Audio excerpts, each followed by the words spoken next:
My mom doesn't want me to post about my pregnancy because my sister can't have kids with my ex-husband and is kind of implying it was a bad choice, but I honestly don't care because it was.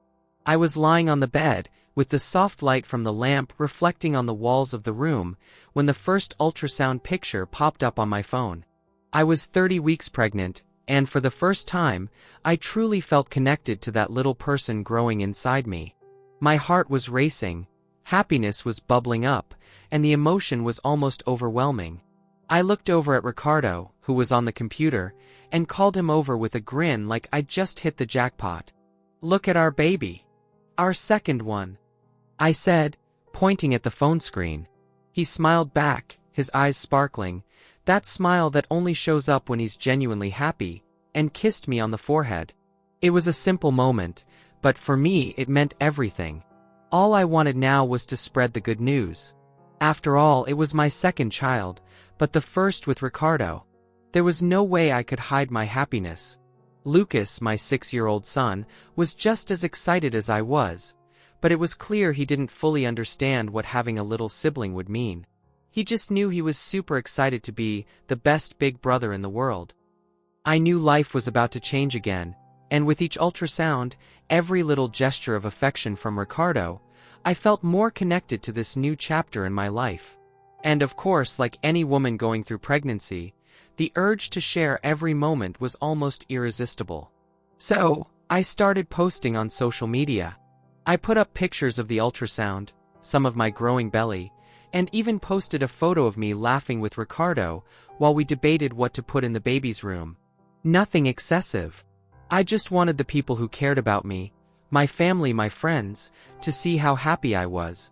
But it didn't take long for things to take an unexpected turn. My mom, Helena, called me, and the tone of her voice was different, tense. "Clara, I need to talk to you.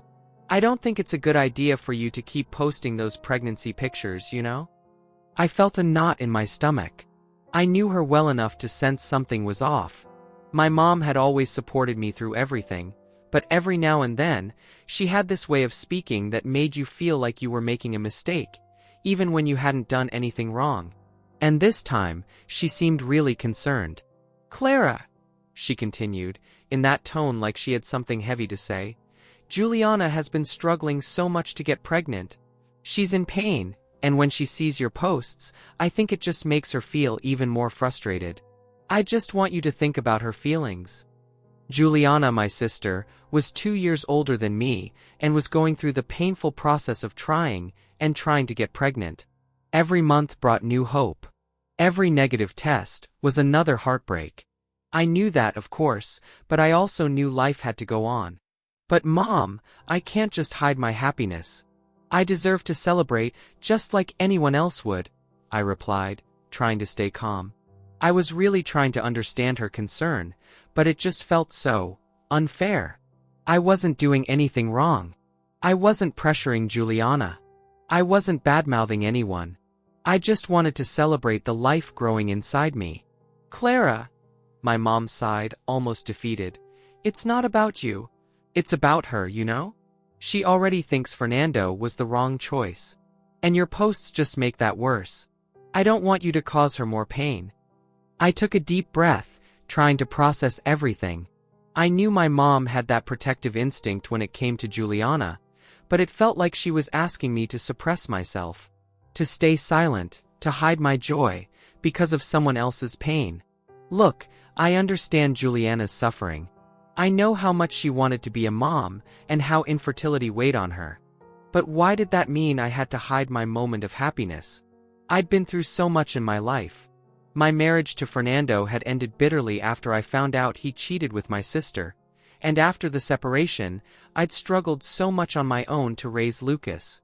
Finally, I was experiencing something good, something that made me happy, and I deserved to share that. But the worst was yet to come. Later that day, I called Juliana, thinking I should hear her side of things. She was direct as always. "Clara, I don't know what you're doing, but your posts are hurting me.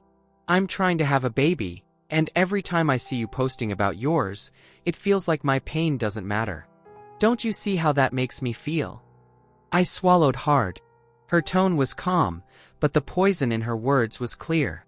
She was hurting, and I knew that, but what she didn't see was that my happiness had nothing to do with her pain. I wasn't trying to say my life was better than hers. I was just trying to share the joy I felt from bringing another life into the world. That conversation left me shaken, more than I wanted to admit. My mom had asked me to stop talking about my pregnancy, to stop sharing anything on social media. And now Juliana was playing the victim in something I wasn't even doing. Her pain was real, but so was mine. I was living through something new, something positive, and why shouldn't I celebrate that? Why should I hide my happiness? In that moment, I realized I couldn't keep blaming myself for other people's pain. I needed to live my life. I couldn't become someone who shrinks just to avoid upsetting others. I deserved to be happy. So I made a decision. I wasn't going to stop sharing my joy. Not with guilt. Not with regret. Because happiness shouldn't be hidden. In the days following my conversation with my mom and Juliana, the tension in the air didn't seem to go away. If anything, it seemed to grow with every side-eye or passive-aggressive message. I tried to convince myself I was in the right, that I had the right to live my happiness, but there was something in me that couldn't stop questioning if I was being selfish. But then, all I could think about was Fernando and Juliana. What they had done to me. I still remember clearly the day I found out about their affair. I was at home, Lucas was at school, and I went into Fernando's office, like I always did, to grab something he'd left behind. When I opened the door, I saw something I never expected to see. He and Juliana, together in bed. I froze. My heart raced, the world spun, and the pain. That pain felt so unbearable, like life had just punched me in the stomach. I couldn't process it at the time. I just stood there, frozen, speechless, gasping for air. But they looked at each other, and in seconds, everything became clear. Fernando's betrayal wasn't just physical, it was emotional. He had fallen in love with my sister. That deep gnawing pain didn't leave me, even when he tried to explain, tried to apologize. I didn't want to hear it. How could I? How could I ever trust someone who destroyed me like that? But the worst part was knowing that, after everything, they chose to stay together. Fernando with all his guilt and regret, and Juliana, with that look on her face like she'd gotten exactly what she wanted, as if she was just doing what she had to do. They got married a few months later, and seeing them together as a new family was the worst humiliation I've ever felt. I didn't want to have anything to do with my sister. She wasn't my sister anymore. She was the woman who destroyed everything I believed in.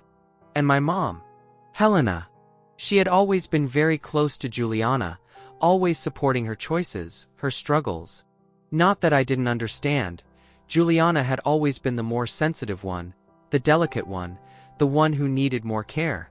I was the stronger one, the more together one, or at least that's how she always saw me.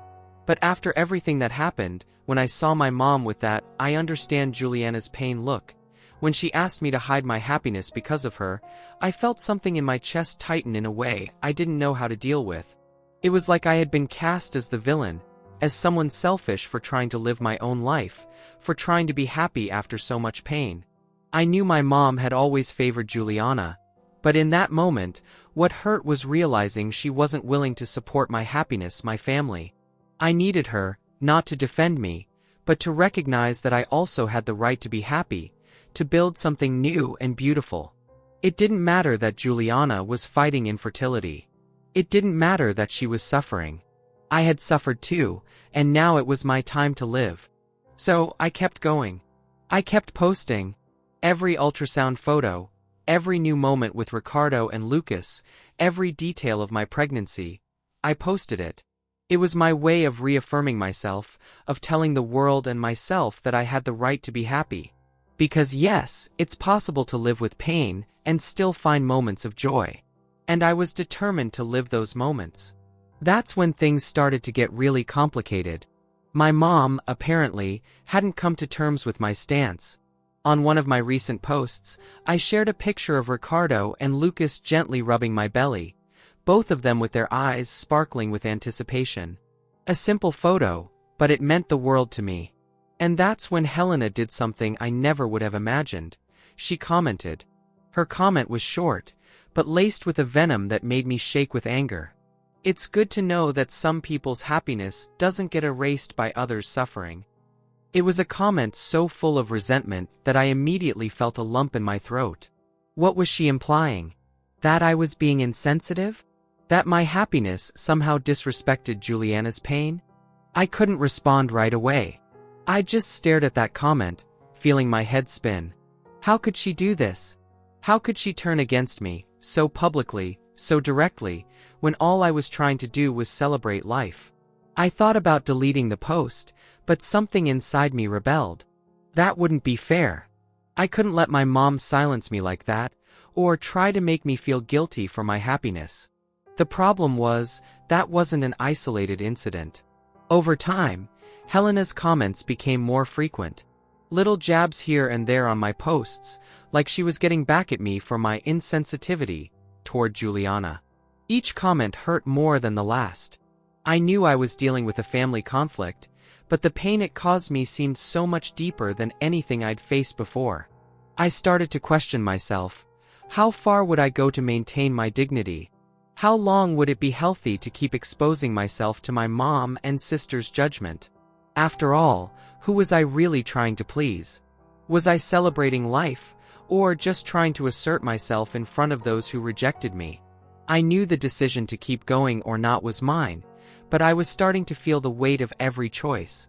As the weeks of pregnancy went by, I found myself more and more distanced from everything that involved Fernando and Juliana.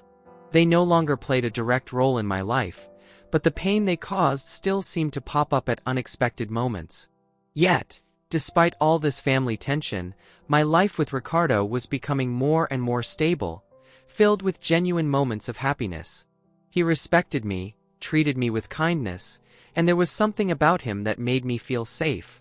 It was like next to him, I could finally breathe without the weight of the past suffocating me. But what I didn't know was that the past still had one last surprise for me. It was an ordinary afternoon, while I was at work, that my sister called me. She was never one to reach out to talk, let alone ask for advice, but the tone of her voice in those few seconds made me hold my breath. Something was wrong. I knew it. "Clara, you need to hear this," she said, her voice trembling. I found out Fernando had a vasectomy. And he never told me. He made me believe that I couldn't get pregnant because there was something wrong with me. I lived all these years with that pain, thinking it was my fault, when really he just didn't want to have kids with me anymore. He lied to me, Clara.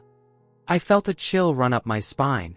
I didn't know whether to feel angry at Fernando or, in a way, to feel a bitter satisfaction seeing him finally get exposed. All those years of suffering, Juliana had believed her infertility was the reason for Fernando distancing himself, all because he never had the courage to admit the truth. He never had the guts to be honest with her, and now, in the end, she was paying the price for something that was never her fault. Part of me wanted to run to Juliana, hug her, and say I was sorry. I didn't want to see her hurting, but at the same time, I couldn't feel any compassion. I couldn't forget how she had destroyed my marriage, how she had taken everything from me in the name of something that in her heart might have just been a search for love and security. But even so, the betrayal still echoed. She had been an accomplice in the end of my life with Fernando. I felt torn. And so, amidst this whirlwind of emotions, what remained for me was my happiness now, with Ricardo and the baby I was expecting. I had already made my choice. My life with him was heading in a very different direction, and I didn't want anything, neither Juliana, nor my mom, nor Fernando, to take that away from me. I was determined to be a mother again, to build my family. I wanted the best for Eloisa, my daughter who was on the way. In the days that followed, I tried to keep away from more complications. It wasn't about ignoring what Juliana was going through, but about trying to preserve my peace. I didn't have control over her suffering, but I did have control over what I wanted for myself and my daughter. Ricardo was with me through all of this, and he helped me see beyond the ghosts of the past. My pregnancy posts continued, and with that, My mom didn't stop trying to convince me to not expose my happiness so much. She even sent me a message saying I should be more sensitive to Juliana's circumstances, and that maybe it was time to tone down the excess on social media. I was exhausted. I tried to understand what she meant, but more and more, it was clear I just didn't have the patience to hide anymore, to justify myself. I wanted to live in the moment. And that meant celebrating the new life growing inside me. Eloisa, my daughter, the one I would give all the love in the world. I didn't need to be bound by what others thought anymore. And despite all the family conflicts and the emotional mess Fernando and Juliana had left in my life, I felt something inside me telling me the only thing that mattered was right now. And when Eloisa was born, it was like a breath of fresh air. She brought with her a new chapter. She brought light. I looked at her face with her curious little eyes, and I knew in that instant that something much bigger was happening. I wasn't going to be the woman who had been abandoned anymore. I wasn't going to be the woman who needed to beg for my family's recognition. I was going to be a mother, a wife, and a woman in control of her own destiny. As the weeks went by, I moved forward. My relationship with Ricardo was stronger than ever, and our family of 3 was growing more complete each day. I felt I had every right to be proud of my journey, to celebrate my motherhood, even if there were people trying to drag me back into the pain I had already overcome. I couldn't feel compassion for Juliana. Not right now.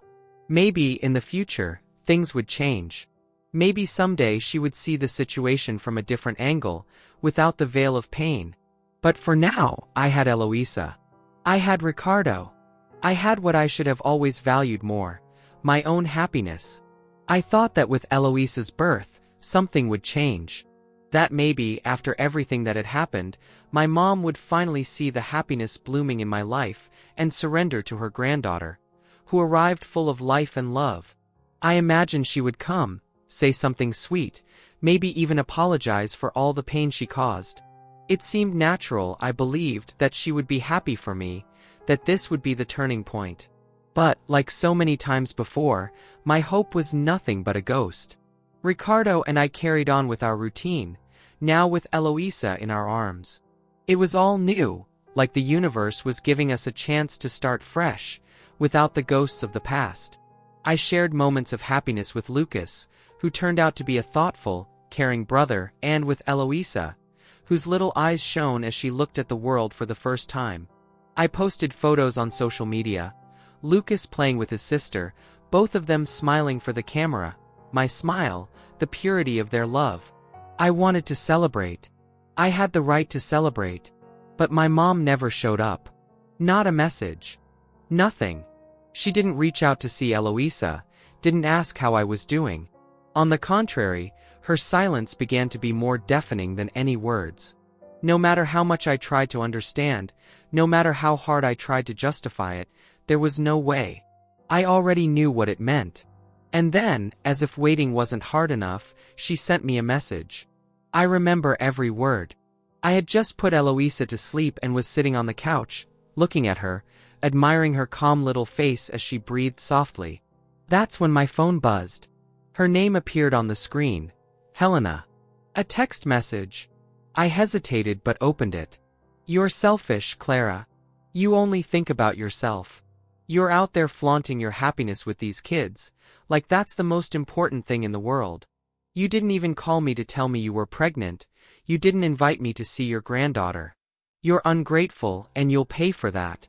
Your kids, Lucas and Eloisa, are just a reflection of your indifference.